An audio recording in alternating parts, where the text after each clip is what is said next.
আজকে আমরা সকাল সকাল স্নান করে চলে এসেছিলাম রাজবল্লভী মায়ের মন্দিরে পুজো দিতে।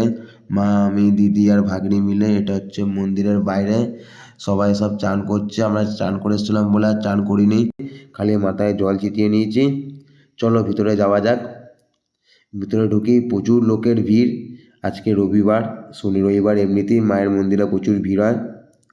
ভিতরটা দেখো কত সুন্দর লাগছে, চারদিকে লোক গিজগিজ করছে, প্রচুর ভিড়। বেলা বাড়লে আরও ভিড় হবে। আর এই প্রত্যেক দিনই মায়ের ভোগ খাওয়ানো হয়। শনি রবিবার এমনি মায়ের পুজোর বার বলে প্রচুর ভিড় হয়। কত শিবের মন্দির দেখো, প্রতিটা মন্দিরই একটা করে শিবলিঙ্গ আছে। আস্তে আস্তে সব মন্দির তোমাদের ঘুরে দেখাবো। তার আগে চলো মাকে দর্শন করানো যাক। মায়ের নামে পুজো দেবে বলে কত লোকের ভিড় দেখো, চারিদিকে লোক আর লোক। এখানে পুজোর ডালা নেওয়া হয়। আর এই হচ্ছে আমাদের রাজবল্লভী মা।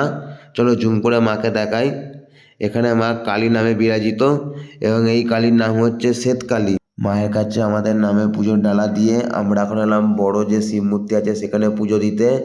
মা, আমি, দিদি আর ভাগ্নি সবাই মিলে ঠাকুরের কাছে ধূপ আর মোমবাতি জ্বালাচ্ছি। এই হলো বড় শিব মূর্তি। আরও যে শিব মূর্তি আছে সেই মূর্তিগুলোর কাছে ধূপ আর মোমবাতি জ্বাললাম আমি আর ভাগ্নি মিলে। এই হচ্ছে শিব মূর্তি।